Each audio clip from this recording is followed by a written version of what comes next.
दर्शकों, दुनिया भर के बहुत सारे प्रसिद्ध भविष्यवक्ताओं ने महापुरुष के आने की भविष्यवाणियां की हैं। कौन है वो महापुरुष जिसका जिक्र ये कथावाचक भी कर रही है? पहले देखिए ये वीडियो।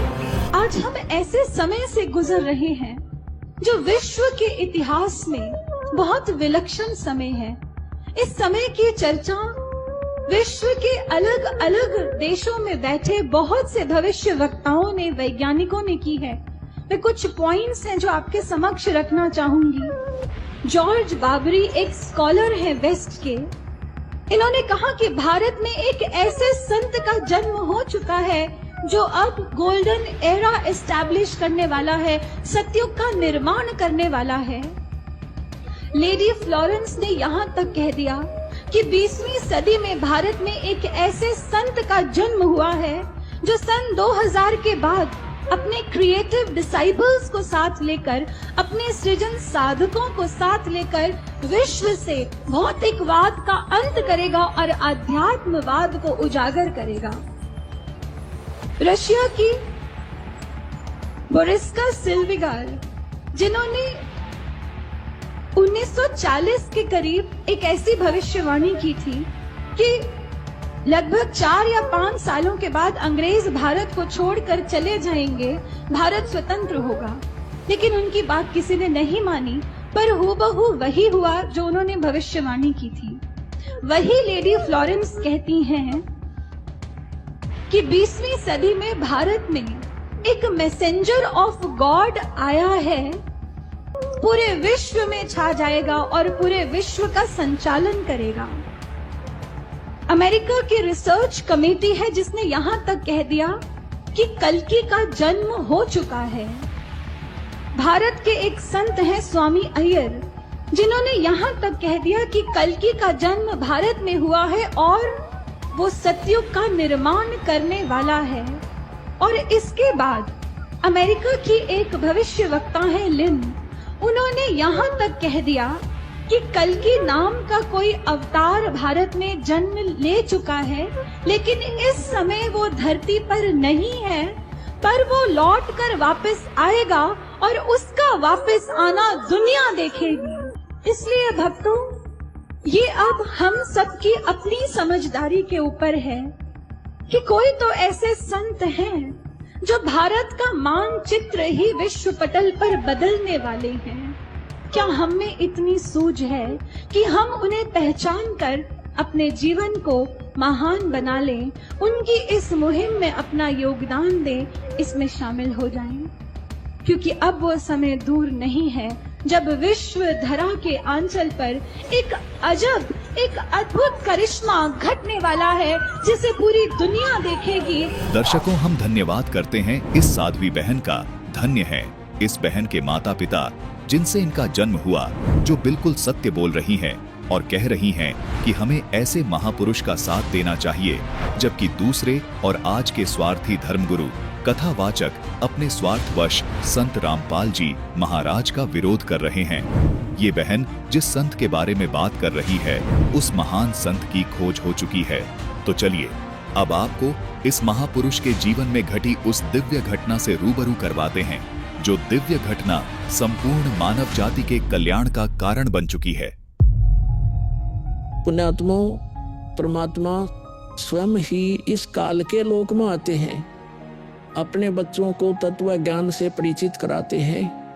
दास के अंदर उसी पूर्ण परमात्मा कबीर साहिब जी की शक्ति काम कर रही है। आप सभी पुण्यात्माओं को काल के जाल से निकालने के लिए परमात्मा इस पृथ्वी लोक में फाल्गुन शुक्ल पक्ष एकम विक्रमी संवत 2053 9 मार्च 1997 रविवार के दिन आए और सार नाम व सार शब्द खुलकर देने का आदेश दिया, जिससे आप सभी का मोक्ष हो सके। इसके बाद इस आध्यात्मिक ज्ञान के प्रचार प्रसार में बहुत तेजी आई और आज आप सभी पुण्यात्माओं को अपने निज घर की और परमात्मा की पहचान हो पाई। 600 साल पहले परमात्मा को ना पहचान कर हम काल के जाल में धोखे से रह गए थे। अब की बार दास को आम संत समझकर धोखा मत खा जाना। यदि आप इस परमात्मा के तत्व ज्ञान से पूर्णतः परिचित हो चुके हो तो दास के इस इशारे को समझकर अपना उद्धार करवा लेना और अपने अन्य भाइयों बहनों को भी कबीर परमात्मा का ये सच्चा मार्ग समझाना। दास को कबीर परमात्मा का मिलना आप सभी के जीवन के कल्याण का कारण बन रहा है। आपको अब उस दिन की घटना के बारे में बताता हूँ। ये सत्य घटना उस दिव्य प्रसंग की है जो आज तक केवल एक रहस्य था। वो रहस्य सालों पश्चात अब आपके सामने प्रस्तुत होने जा रहा है। संत रामपाल जी महाराज जी के जीवन का वो महत्वपूर्ण दिन जिसके विषय में उन्होंने आज तक भक्त समाज के समक्ष केवल सांकेतिक और आंशिक वर्णन किया था, अब उनकी आज्ञा से वो दिव्य प्रसंग विस्तार से प्रस्तुत हो रहा है। ये प्रसंग उस दिन का है जिस दिन संत रामपाल जी महाराज जी को कबीर परमेश्वर जी स्वयं इस धरातल पर आकर मिले थे। हे गुरुदेव राम देवानंद जी महाराज, ना जाने आपने इस दास में क्या देखा कि आपने इस दास को इतनी बड़ी जिम्मेदारी दे दी। अपने बाद मुझे गुरु पद पर बैठा दिया। ये दास अपनी आखिरी सांस तक आपके द्वारा दिया गया जगत कल्याण के मार्ग और मोक्ष के कार्यों को पूरा करने के लिए समर्पित रहेगा। परमात्मा का सत्य ज्ञान और सच्चा मंत्र हर घर तक पहुंचा के छोड़ूंगा, फिर चाहे कुछ भी बीते मेरे साथ। ये दास आजीवन परमात्मा के मार्ग में कार्यरत रहेगा। ये फाल्गुन शुक्ल पक्ष एकम विक्रमी संवत 2053 9 मार्च 1997 रविवार की बात है। संत रामपाल जी महाराज हरियाणा के झज्जर जिले के एक झाड़ली कस्बे में गरीबदास जी महाराज जी की वाणी का पाठ करने गए थे। वहां किसी कारणवश पाठ रद्द होने की वजह से वे वापस आ रहे थे। वहां से लौटते समय संत रामपाल जी महाराज कबीर परमात्मा की याद में मग्न अपने दोपहिए वाहन पर सवार वापस लौट रहे थे। संत रामपाल जी महाराज स्कूटर को रास्ते में एक चाय की दुकान के पास रोक देते हैं। राम राम महाराज जी। राम राम भगत जी। महाराज जी चाय समोसा लगा दूं? हाँ भगत जी लगा दीजिए।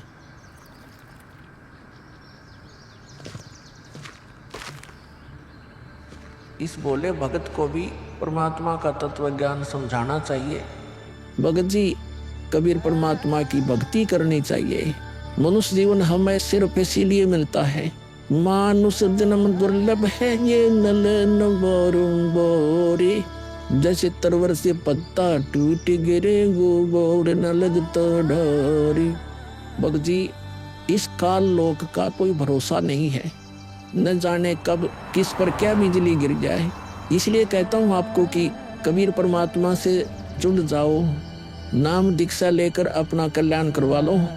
वो कबीर परमात्मा यह भी आपकी और आपके परिवार की रक्षा करेगा और मृत्यु के बाद सीधा मोक्ष को प्राप्त कर जाओगे। ठीक कहते हो महाराज जी। हे कबीर परमात्मा, ऐसे गंदे लोक में जहाँ आदमी की जिंदगी का पल का भरोसा नहीं, व्यक्ति यहाँ जी कैसे रहा है, ना जाने कब क्या हो जाए, कब कौन सी बीमारी हो जाए, कब दुर्घटना हो जाए, कब कोई संसारिक आपदा आ जाए। दाता, आपकी भक्ति के बिना यहाँ किसी को ना सुख मिल सकता है और न ही मोक्ष। ये बात ये बोले जीव कब समझेंगे? आखिर ये अज्ञान अंधेरा कब दूर होगा दाता? आप ही दया करेंगे कबीर परमेश्वर। ये बोले जीव तो अपना जीवन आपकी भक्ति के बिना व्यर्थ ही कर रहे हैं।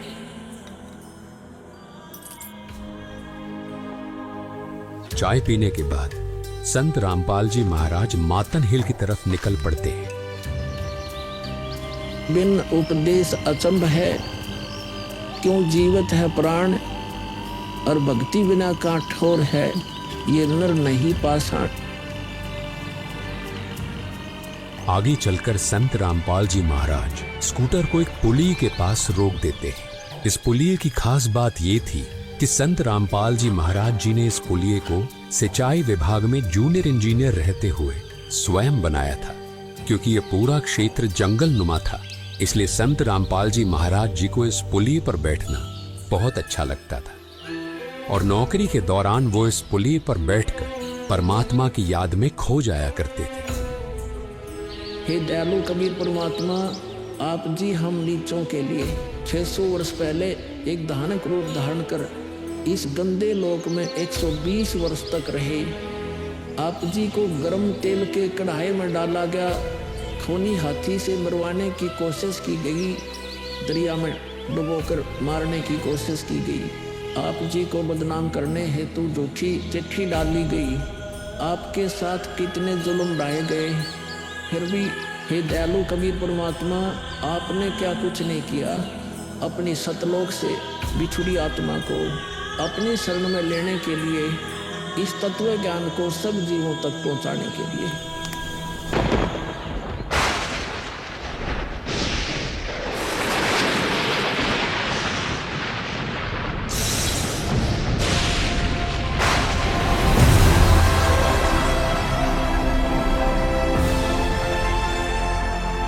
साहेब कबीर आजा आत्मा तोए पुकारती, तेरे हाथ में चाबी हो सतगुरु सतलोक द्वार की। साहेब कबीर आजा आत्मा तोए पुकारती, तेरे हाथ में चाबी हो सतगुरु सतलोक द्वार की।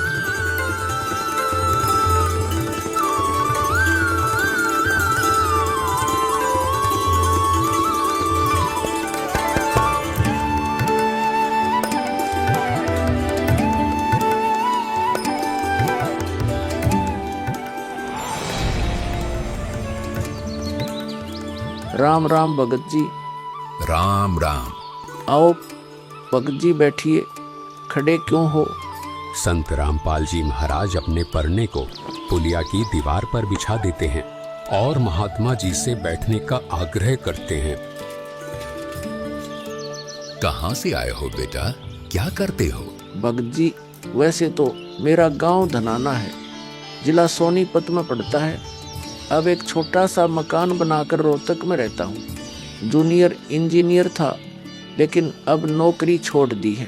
बेटा, तेरे धनाना और रोहतक वाले घर के बारे में तो मैं अच्छी तरह से जानता हूँ और यह भी जानता हूँ कि तेरे 2 पुत्र और 2 पुत्री हैं। मैं तो यह पूछ रहा था कि इस जन्म से पहले तेरा घर कहाँ था? अरे, इन महात्मा जी को मेरे बारे में इतना कैसे पता है? महात्मा जी, जन्म से पहले हम सतलोक में थे, वही हमारा घर था। लगता है ये भगत जी राधा स्वामी पंथ के अनुयायी हैं। इनको सत्य का ज्ञान कराना चाहिए। मेरे गुरुजी स्वामी रामदेवानंद जी हैं।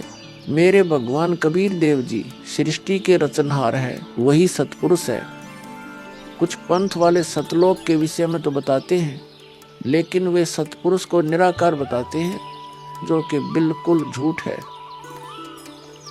भक्त जी, मैं स्वयं संत गरीबदास जी के पंथ से जुड़ा हूँ। संत गरीबदास जी गांव छुड़ानी जिला झज्जर वाले थे और उनको 10 वर्ष की उम्र में कबीर परमात्मा जी जिंदा महात्मा के रूप में मिले थे। उसके बाद कबीर परमात्मा जी गरीबदास जी की आत्मा को अपने साथ सतलोक ले गए थे और वहाँ की सारी व्यवस्था दिखाकर उन्हें इस धरती पर वापस छोड़ा था। फिर उन्हीं बालक गरीबदास ने सतलोक के बारे में बताया कि ऊपर सतलोक है, वहाँ सारी सुख सुविधा उपलब्ध है, सदाबहार बाग है, नर नारी की सृष्टि है। वहीं पर एक गुम्मट युक्त महल में कबीर परमात्मा जी सिंहासन पर बैठे हुए हैं और वहीं से कबीर परमात्मा जी इस सृष्टि को चला रहे हैं। हम सब वहीं रहा करते थे, वही हमने जाना है। जो सतलोक में केवल प्रकाश ही प्रकाश बताते हैं, उनका ज्ञान गलत है, वे मोक्ष प्राप्त नहीं कर सकते। भक्त जी, उस बालक गरीबदास ने वाणियों के माध्यम से बताया है कि गरीब अनंत कोटि ब्रह्मांड का एक रति नहीं भार, सतगुरु पुरुष कबीर हैं, कुल के सिरजनहार। कौन कबीर? हम सुल्तानी नानक तारे दादू को उपदेश दिया, जाति जुलाहा भेद नहीं पाया, काशी माहे कबीर हुआ। बहुत आनंदित करने वाली बातें करते हो, और बताओ कुछ। इन्हें अपना ज्ञान अधूरा लग रहा है। हो सकता है ये नाम दीक्षा लेकर परमात्मा से जुड़ जाए। भक्त जी, अगर आपको अपना कल्याण करवाना है तो एक ही तरीका है, नाम दीक्षा। मेरे पूज्य गुरुजी ने मुझे नाम दीक्षा देने का आदेश दे रखा है। मैंने अपना घर और नौकरी छोड़ दी है। अब गुरुदेव जी की ही आज्ञानुसार प्रचार और दीक्षा देने का पवित्र कार्य कर रहा हूँ। बेटा, क्या तुम्हारे गुरु जी ने तुम्हें सारनाम और सार शब्द देने का भी आदेश दिया है? इन्हें कैसे पता सारनाम सार शब्द के बारे में? गुरुदेव की आज्ञा थी कि अभी सारनाम को सार्वजनिक नहीं करना है। उन्होंने कहा था कि मुझे स्वयं परमेश्वर कबीर जी मिलेंगे और वही मुझे सारनाम को सार्वजनिक करने का सही समय बताएंगे। तब तक यह सारनाम केवल विशेष विश्वास पात्र अनुयायियों तक सीमित रखना है। बेटा रामपाल, मैं ही सत्य पुरुष कबीर हूँ। अब वह समय आ गया है सारनाम और सार शब्द प्रदान करने का। वह भक्त जी, मैंने आपको बता दिया कि कबीर परमेश्वर मुझसे मिलने आएंगे, तो आप स्वयं ही कबीर परमेश्वर बन बैठे। मैंने अपने गुरु जी से पूछा था कि हे गुरुदेव, मैं कैसे पहचानूंगा जो मुझे मिलेंगे कि वे कबीर भगवान हैं। गुरु जी स्वामी राम देवानंद जी बोले, यह विश्वास करवाना व पहचान करवाना उनका काम है। तभी तो मैं बता रहा हूँ, मैं ही सत्य पुरुष कबीर हूँ। कबीर परमेश्वर जी सबको जिंदा बाबा के वेश में मिले हैं। आप तो जिंदा बाबा वाले वेश में नहीं हो। जिंदा महात्मा तो मुसलमान साधु होते हैं। मुसलमान धर्म तो अभी 1500 साल पहले ही बना है। मेरा असली वेश तो यही है, जिस रूप में मैं तुम्हारे सामने खड़ा हूँ। रामपाल, तुम मेरी परम हंस आत्मा हो। जगत कल्याण के लिए मैंने ही तुझे भेजा है। अब सही समय आ गया है सार नाम और सार शब्द देने का। मैं कभी सिर पर मुकुट, कभी पगड़ी, कभी टोपी धारण कर लेता हूँ। चारों युगों में आता हूँ। सतयुग में सत सुकृत नाम से, त्रेता युग में मुनींद्र नाम से, द्वापर युग में करुणामय नाम से और कलयुग में अपने वास्तविक नाम कबीर देव यानी कबीर नाम से आता हूँ। और तेरे जैसी हंस आत्माओं से मिलकर उनका भ्रम दूर करता हूँ। लेकिन अगर तुझे केवल जिंदा महात्मा के रूप में विश्वास है तो मैं तुझे अपना वो रूप भी दिखा देता हूँ। ये देख।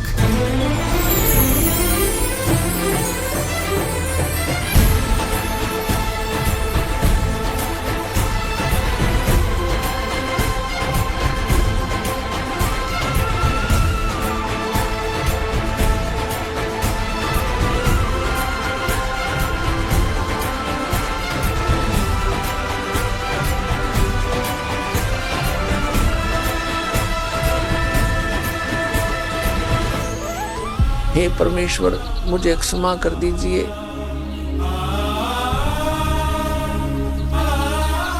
मुझसे अनजाने में गलती होगी।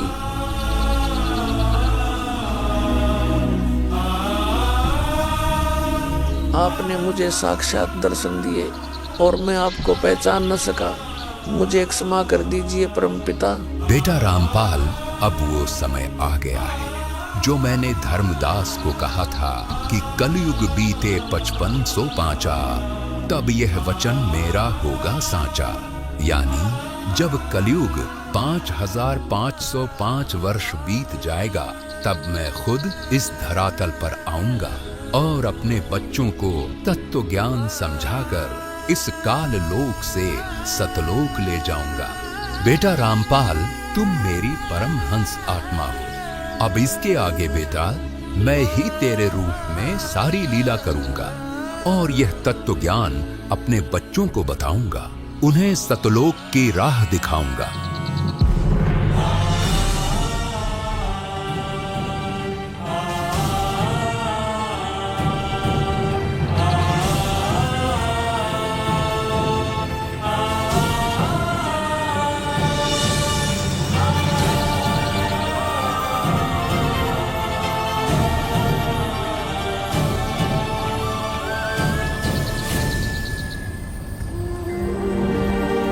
इस प्रकार कबीर परमात्मा संत रामपाल जी महाराज जी को सह शरीर सतलोक भेज देते हैं और अपनी लीला को आगे बढ़ाते हैं। गवी ख्यालवी साल सतगुरु अतल दिगंबर धीर भक्ति हेत काया घर आई अवगत सहत कबीर भक्ति हेत काया घर आई अवगत सहत कबीर अमर करूं सतलोक पठाऊं तात बंदी छोड़ कहाऊं।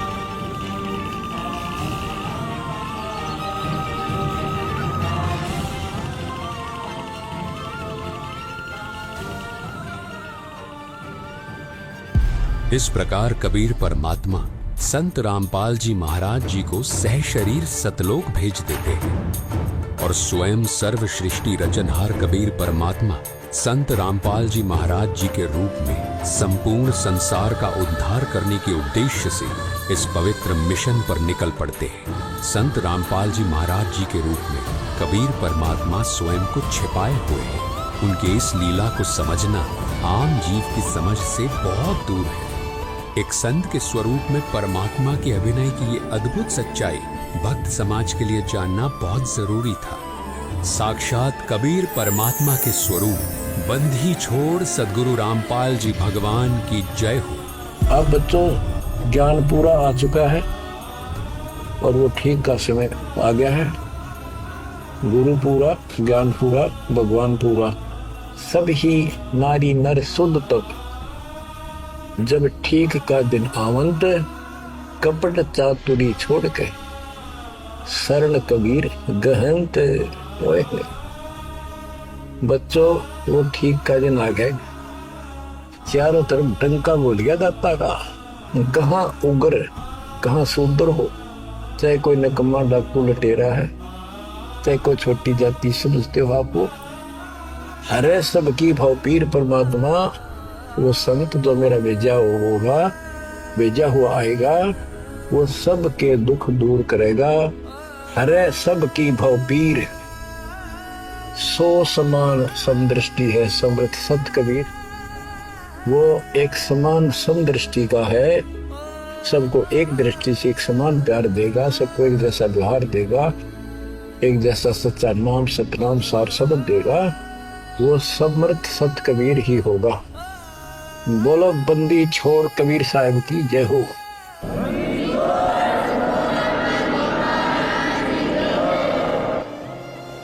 आपके मोक्ष के लिए परमात्मा ने कसर नहीं छोड़ रखी। जो भी संभव व्यवस्था है वो सारी कर दी है। बच्चों तुम भी दया करियो, रहम करियो उस परम पिता पे। बच्चों आने वाली पीढ़ियां आपको भी याद करा करेंगी, जब तक चांद सूरज रहेंगे आपका नाम रहेगा कि हमारे कौन माता पिता, कौन दादा परदादा दादी इसे अमृत ज्ञान को हमारे पूर्व में लाए थे। आने वाली पीढ़ियों के उद्धार के लिए तुम जिम्मेवार हो, कुर्बान हो जाओ। पहचान लो उस परम पिता को और पहचान लो अपने गुरुदेव को। परमात्मा आपको मोक्ष दे, आपको सद्बुद्धि देकर रखे, आपको भगवान की याद बनी रहे, सतलोक याद रहे, काल का कष्ट भी याद रहे। यहाँ भी सुखी रहो, सतलोक में सदा सुखी होकर। ये दास का आशीर्वाद है। सत साहिब।